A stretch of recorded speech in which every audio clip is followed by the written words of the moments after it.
Welcome back. आप देख रहे हैं प्रॉपर्टी गुरु और अब बारी है आपकी प्रॉपर्टी से जुड़ी लीगल प्रॉब्लम्स को सुलझाने की। और इसके लिए आज हमारे साथ स्टूडियो में मौजूद है लीगल एक्सपर्ट विनय सिंह। विनय, बहुत स्वागत है आपका प्रॉपर्टी गुरु में। तो आइए विनय जी के साथ सवाल जवाब के सिलसिले को शुरू करते हैं, सुलझाते हैं आपकी प्रॉब्लम्स को। पहले कॉलर को लेते हैं जो कि मुंबई से योगेश वारिया साहब ने फोन किया है। योगेश जी, पूछिए सवाल। हाँ, नमस्कार जी, पूछिए। हमने 2010 में एक शॉप खरीदा था चारकोप कांदीवली वेस्ट में, राम जरूखा बिल्डिंग करके है। ये 15 साल पुराना बिल्डिंग है जी। और जब से शॉप खरीदा उसके बाद एक इलेक्शन हुआ था और इलेक्शन में एक मेंबर ने ऑब्जेक्शन उठाया कि इलेक्शन इनवैलिड है और माड़ा में कंप्लेन किया और तब से लेके आज तक हमारा शॉप का ट्रांसफर नहीं हुआ है जी।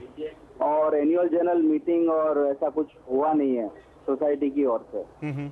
और दूसरा सवाल ये है कि ये बिल्डिंग के अंदर शॉप ऑनर्स है, उनको किसी को भी शेयर सर्टिफिकेट इश्यू हुआ नहीं है। ओके, तो इसके लिए क्या करना चाहिए अभी आगे? योगेश जी, आपकी जरूर मदद करते हैं यहाँ पर। विनय जी, इनके लिए क्या सलाह होगी? हाँ योगेश जी, सोसाइटी को जब फॉर्म होती है तो 6 महीने के अंदर उन्हें शेयर सर्टिफिकेट इशू करने होते हैं। तो अगर सोसाइटी ने ये नहीं किया है और आपका ट्रांसफ़र भी नहीं किया है तो मैं समझता हूँ कि आपको एप्लीकेशन करनी चाहिए रजिस्ट्रार के पास, सब रजिस्ट्रार के ऑफिस में, कि मुझे मेंबर नहीं बनाया गया है और मुझे मेंबर बनाना चाहिए। तो ये कार्रवाई, फिर ये नोटिस सब रजिस्ट्रार आपकी सोसाइटी को देंगे और अगर सोसाइटी नहीं ट्रांसफ़र करती है आपके नाम पे तो रजिस्ट्रार आपको वहाँ मेंबर बना देगा। और शेयर सर्टिफिकेट भी अगर इशू करना है तो रजिस्ट्रार भी कर सकता है या वो अपना एक एडमिनिस्ट्रेटर अपॉइंट कर सकता है। अगर कमेटी फंक्शन नहीं हो रही है वगैरह तो जो रजिस्ट्रार का आदमी है वो आपको शेयर सर्टिफिकेट इशू करेगा। तो मेरी सलाह ये है कि आप सब रजिस्ट्रार के ऑफिस में जाइए और वहाँ एक कंप्लेंट दर्ज कीजिए। चलिए योगेश जी, तो ये आपके लिए सुझाव। और अब हम आगे बढ़ेंगे। हमारे अगले कॉलर हैं सिंगापुर से अनिल मल्होत्रा साहब। फिलहाल हमारे साथ कनेक्ट नहीं हो पा रहे, इसलिए हम उनका मेल ले रहे हैं यहाँ पर। ईमेल जो उन्होंने भेजा है वो पूछना चाहते हैं कि वो एक एनआरआई हैं, उनकी मुंबई में एक प्रॉपर्टी है जिस सोसाइटी में उनका घर है, उसमें कुल 12 फ्लैट्स हैं और उसमें से 2 फ्लैट उनके नाम पर हैं। अब उनका पूछना है कि जब वो इस बार मुंबई आए तो उन्हें पता चला कि जो सोसाइटी है बाकी सदस्यों ने मिलकर उसे रीडेवलपमेंट में देने का जो है वो सोचा है, लेकिन वो ऐसा नहीं चाहते और उन्हें उसमें कुछ फाउल प्ले नजर आ रहा है। अब वो पूछना चाह रहे हैं कि क्या सिर्फ अगर वो मंजूरी ना दें इसकी, यानी 12 फ्लैट्स में से 2 उनके पास है, यानी 10 लोगों की मंजूरी, लेकिन अगर वो कह दें कि उन्हें ये प्रस्ताव मंजूर नहीं है तो क्या ये रीडेवलपमेंट रुक सकता है? क्या प्रोजेक्ट का रीडेवलपमेंट जो होने जा रहा था वो रद्द हो सकता है? ये उनका यहाँ पर सवाल है। विनय जी, क्या पॉसिबल है? ये पॉसिबल नहीं है क्योंकि ज़्यादातर कोर्ट्स ने भी इस चीज़ को अपहोल्ड की है कि जब 70% मेजॉरिटी वो प्रस्ताव के फेवर में है तो फिर माइनॉरिटी उसे रोक नहीं सकते। और यहाँ तो हम देख रहे हैं कि सारे एक तरफ हैं और ये एक पार्टी अपोज कर रही है इस चीज़ को। तो मुझे नहीं लगता है कि कोई कोर्ट भी इस चीज़ को सपोर्ट करेगा। हाँ, अगर आप ये प्रूव कर सकते हैं कि सरासर गलत काम हो रहा है तो शायद कोई कोर्ट आपको सपोर्ट करे। तो मेरी तो सलाह ये रहेगी कि अगर ऐसा कुछ नहीं है तो इनसे बाकी सबसे लड़ने के बजाय आप एग्रीमेंट पर फोकस करें और एग्रीमेंट जो है उसे स्ट्रांग बनाएं और जो सेफगार्ड ज़रूरी होते हैं रीडेवलपमेंट एग्रीमेंट में वो उसके ऊपर फोकस करके वो आप एग्रीमेंट में लाएं तो ऑटोमेटिकली आपकी प्रोटेक्शन हो जाएगी इसमें।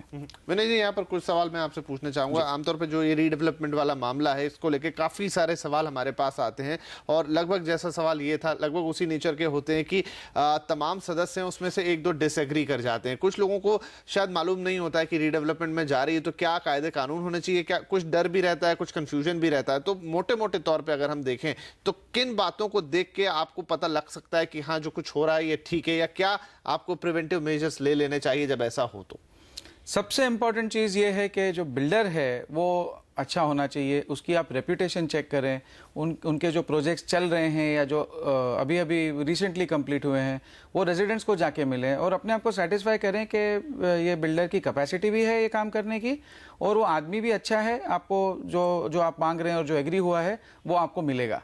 ये सबसे ज़रूरी चीज़ है। अगली चीज़ ये है कि आपको प्रोफेशनल्स को इन्वॉल्व करना है। आप पहली चीज़ आप एक लॉयर को रखें जो आपको शुरू से गाइड करे, शुरू से आपको सपोर्ट करे और आपकी जो भी रिक्वायरमेंट्स है उसकी देखभाल करे।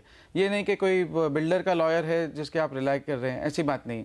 और अभी तो काफ़ी सारे प्रोफेशनल्स हैं जो पूरी टीम लेके आते हैं रीडेवलपमेंट प्रपोजल्स में। तो मैं समझता हूँ कि ये प्रोफेशनल्स को आपको शुरू से इन्वॉल्व करना चाहिए, वो आपको प्रॉपरली गाइड करेंगे और वो आपको ये भी बताएंगे कि आपके राइट्स क्या हैं, आपके एग्रीमेंट वगैरह नेगोशिएट करेंगे। तो ये चीज़ें आप जरा अगर थोड़ा ध्यान में रख के चलें तो मैं समझता हूँ आपका जो रीडेवलपमेंट प्रपोजल है वो काफ़ी स्मूथली जाएगा। आगे बढ़ेंगे, हमारे अगले कॉलर हैं अब पुणे से, और इनका भी हम मेल ही ले रहे हैं क्योंकि फोन लाइन पर ये नहीं आ पा रहे हैं इस वक्त। पुणे में इन्होंने प्रॉपर्टी ली है और उनका कहना है कि उसका वो तीसरे मालिक हैं। रजिस्ट्रेशन करते वक्त उन्हें पता चल पाया कि फ्लैट किसी चौथे व्यक्ति के नाम पर ऑलरेडी है। पीएमसी और एमएसईबी उस आदमी का एनओसी अब मांग रहे हैं जो कि उन्हें नहीं मिल पा रहा है, और अब वो असमंजस में है कि क्या करें। विनय जी, इनके लिए क्या सलाह होगी, कैसे मदद कर सकते हैं इनकी? जहाँ तक मुझे समझ में आया है कि ये जो नाम है, चौथा नाम, ये सिर्फ एमएसईबी और पीएमसी के रिकॉर्ड में है और रजिस्ट्रार के रिकॉर्ड्स में ऐसा कोई नाम या ऐसी कोई एग्रीमेंट वो नाम पर दर्ज नहीं नजर आ रही है। तो अगर ये मामला है तो आपको पहले पता लगाना होगा कि ये नाम आया कैसे, क्योंकि जब पीएमसी में नाम चढ़ता है तो वो ज़रूर प्रॉपर्टी के डॉक्यूमेंट्स मांगते हैं या इंडेक्स 2 मांगते हैं। अब इंडेक्स 2 अगर आपके पास है तो आप जाइए इंडेक्स 2 लेकर के और पीएमसी को ये कहिए कि भाई इंडेक्स 2 मेरे नाम पर है, ये नाम आपके रिकॉर्ड्स में कहाँ से आया। और अगर वो नहीं बताते आपको तो आरटीआई मौजूद है आपके लिए, आप आरटीआई एप्लीकेशन फाइल करके सारी जानकारी निकाल सकते हैं। एक बार समझ लीजिए कि क्या हुआ है वहाँ और फिर अपना केस सामने रखिए। मैं नहीं समझता हूँ इसमें कोई ज़्यादा फिक्र की बात है, अनलेस के वो जो नाम है उसके नाम की कोई एग्रीमेंट दर्ज है। तो ये आपको ज़रा एक बार सर्च करके चेक कराना होगा। और यहाँ पर अब वक्त हो गया एक छोटे से ब्रेक का, लेकिन ब्रेक के बाद भी सवाल जवाब का सिलसिला बना रहेगा। विनय जी भी हमारे साथ है, आप भी बने रहिए। तुरंत हाजिर होते हैं छोटे से ब्रेक के बाद।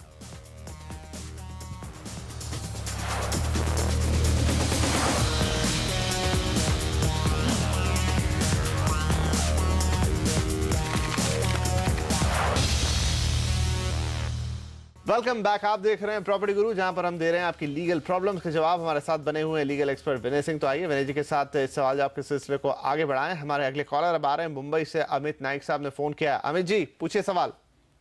हाँ सर, मैं अमित नाइक बात कर रहा हूँ मुंबई से। मेरा सर ये क्वेश्चन है कि मेरा पुणे में कंडोमिनियम है और मेरे पिताजी का फर्स्ट सेकंड नाम मेरे मदर का है और थर्ड मेरा है। तो मेरे पिताजी गुजर गए हैं, तो मेरे मम्मी के नाम पे और मेरे नाम पे करने का है। लेकिन सर इसमें प्रॉब्लम ये है कि हमारा सोसाइटी नहीं है, हमारा कॉन्डोमिनियम है। और कॉन्डोमिनियम का रूल जो महाराष्ट्र अपार्टमेंट ओनरशिप एक्ट उसके अंतर्गत आता है और सोसाइटी का महाराष्ट्र कोऑपरेटिव एक्ट के अंतर्गत आता है। तो ये हम लोग ट्रांसफर कैसे कर सकते हैं मेरे मम्मी के नाम पे और मेरे नाम पे, ये पहला सवाल। और दूसरा सवाल, अगर कोई भी नई बिल्डिंग बिल्डर से मिलती है तो उसमें सोसाइटी फॉर्म करना मुनासिब है या कॉन्डोमिनियम, दोनों में से कौन सा अच्छा ऑप्शन है, सोसाइटी या कॉन्डोमिनियम? इसका अगर डिफरेंस भी आप बोलेंगे तो अच्छा रहेगा। थैंक यू जी। अमित जी जरूर यहाँ पर आपकी समस्या को सुलझाते हैं। विनय जी, इनके लिए क्या सलाह होगी? अमित जी, आपने सही बताया कि जब कॉन्डोमिनियम है तो जो गवर्निंग लॉ है वो महाराष्ट्र अपार्टमेंट ओनर्स एक्ट 1970 है। लेकिन ये एक्ट जो है काफ़ी सिमिलर है एक तरीके से कोऑपरेटिव सोसाइटी एक्ट से।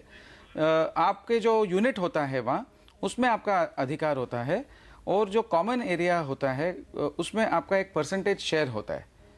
सोसाइटी में थोड़ा अलग होता है क्योंकि सोसाइटी मालिक होती है प्रॉपर्टी की, यहाँ आप डायरेक्टली मालिक है। ये एक फ़र्क है दोनों में। अगर आप अपार्टमेंट ओनर्स की एक्ट देखेंगे तो उसमें भी बायलॉज बनते हैं। वहाँ मॉडल बायलॉज प्रिस्क्राइब्ड है जो कि आप अडॉप्ट कर सकते हैं या आप खुद के बायलॉज क्रिएट कर सकते हैं। तो मॉडल बायलॉज में ये कहा गया है कि जितने भी को ओनर्स हैं तीनों का नाम आना चाहिए शेयर सर्टिफिकेट पर, जो मैं समझता हूँ कि आपके नाम भी होंगे।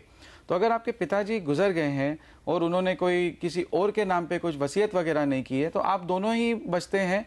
को ओनर्स भी आप ही थे और अभी वारिस भी आप ही हैं। तो सोसाइटी अपना कॉन्डोमिनियम के पास और कोई चारा नहीं है कि वो नाम वो स्ट्राइक आउट करें और आप दोनों का नाम वहाँ रखें। फिर भी मैं आपको ये सलाह दूंगा कि एक बार आप जो बायलॉज हैं आपके कॉन्डोमिनियम के, उनकी कॉपी, ऑफिशियल कॉपी एक कॉन्डोमिनियम से लीजिए। उसमें प्रोसीजर दिया होगा कि आपको क्या करना चाहिए ये ट्रांसमिशन कराने के लिए, और जो भी प्रोसीजर वहाँ प्रिस्क्राइब्ड है वो आप फॉलो करें तो कॉन्डोमिनियम को आपका नाम पे ट्रांसफ़र करना ही होगा। फ़र्क जैसे मैंने बताया दो ही हैं। एक तो ये है कि आप डायरेक्ट मालिक होते हैं। दूसरा फ़र्क सोसाइटी और कॉन्डोमिनियम में ये है कि सोसाइटी में 1 मेंबर 1 वोट है। आपके पास अगर 4 फ्लैट भी हैं तो आपकी वोट एक ही रहेगी। लेकिन कॉन्डोमिनियम जो होता है उसमें जो वोटिंग राइट्स होते हैं वो आपके जो परसेंटेज शेयर होल्डिंग है उसके ऊपर निर्भर होते हैं। तो ये दो फर्क कॉन्डोमिनियम और सोसाइटी में है। और यहाँ पर विनय जी इन्होंने ये भी पूछा था कि क्या बेहतर होगा, सोसाइटी बनाना ज्यादा या कॉन्डोमिनियम वाला तरीका ज्यादा बेहतर है? वेल फ्रैंकली कुछ आपको एज अ मेंबर फर्क नहीं पड़ता, क्योंकि दोनों बाय लॉज हैं और एक्ट अलग होने के बावजूद जो अथॉरिटी गवर्न करती है वो सब रजिस्ट्रार का ऑफिस ही है, तो ज्यादा मैं नहीं समझता हूँ इसमें ज्यादा कुछ फर्क है। और अब हमारे साथ हमारे अगले कॉलर जुड़ रहे हैं, हितेश कुमार साहब अहमदनगर से। पूछेंगे अपना सवाल। हितेश जी पूछिए। जी सर, एक्चुअली मुझे माडा का मिल वर्कर्स का फ्लैट मिला है जो कि लॉटरी सिस्टम से मिला हुआ है जी। और ये उसका जो एग्रीमेंट एक्चुअली 10 साल का बेचने को उसको अलाउड नहीं रहता है, जो कि माडा का प्रॉपर्टी है। और अगर मैं इसे बेचना चाहूँ तो पावर ऑफ पैटर्नी से या एग्रीमेंट करके बेच सकता हूँ क्या अभी?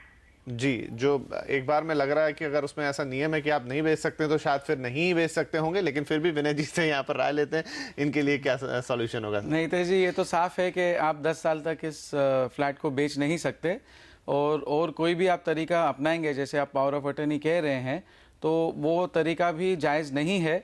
और हमने इसी शो पे पहले भी कहा है कि सुप्रीम कोर्ट की जजमेंट आ चुकी है 2 साल पहले कि पावर ऑफ अटर्नी सेल जो है वो सरासर गलत है और इसे किसी भी तरीके की मान्यता नहीं दी जाए। तो मैं समझता हूँ कि आप ऐसा कुछ कदम उठाने के पहले ज़रा 2 बार सोच लीजिए, क्योंकि ये स्ट्रिक्टली लीगल नहीं है।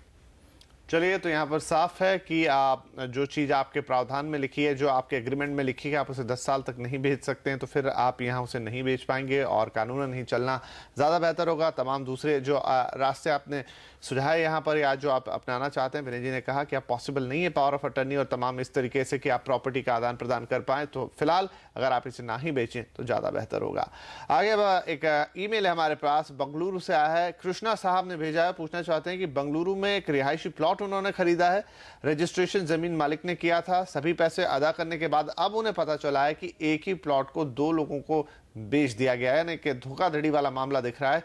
पर अब वो चाहते हैं कि अब ऐसे में वो क्या कर सकते हैं और क्या उपाय या क्या रेमेडीज उनके लिए हो सकती है? विनय जी, क्या सलाह होगी इनके लिए? अगर प्लॉट 2 लोगों को बेचा गया है तो सबसे पहले ये पता करना होगा कि रजिस्ट्रेशन पहले किस एग्रीमेंट की हुई है, क्योंकि हमारे कानून के तहत जो पहले एग्रीमेंट हुई है, रजिस्टर हुई है, उसे मान्यता दी जाएगी और दूसरी एग्रीमेंट को मान्यता नहीं दी जाएगी। तो ये पहले आपको पता लगाना होगा और फिर आगे आप डिसाइड कर सकते हैं कि आप किस किस्म की एक्शन लेंगे। तो आपके पास दोनों पॉसिबिलिटीज़ हैं, आप क्रिमिनल एक्शन भी ले सकते हैं, आप सिविल सूट भी फाइल कर सकते हैं। तो मैं समझता हूं, लेकिन ये सूट फाइल किए बिना आपका काम नहीं होगा। फिलहाल प्रॉपर्टी गुरु के आज के एपिसोड को हम यही खत्म करेंगे, क्योंकि अगले हफ्ते आपसे फिर मुलाकात होगी कुछ नए सवालों के साथ, कुछ नए इन्वेस्टमेंट ऑप्शंस के साथ, और आपकी तमाम तरह की प्रॉब्लम्स भी हम सुलझाएंगे। हमेशा की तरह जैसे मैंने कहा, आप हमें ईमेल कर सकते हैं pg@moneycontrol.com पर। अपना पता, फ़ोन नंबर जरूर लिख दें ताकि हम आपसे दोबारा संपर्क भी कर पाएं। तो आज के लिए दीजिए इजाजत, नमस्कार।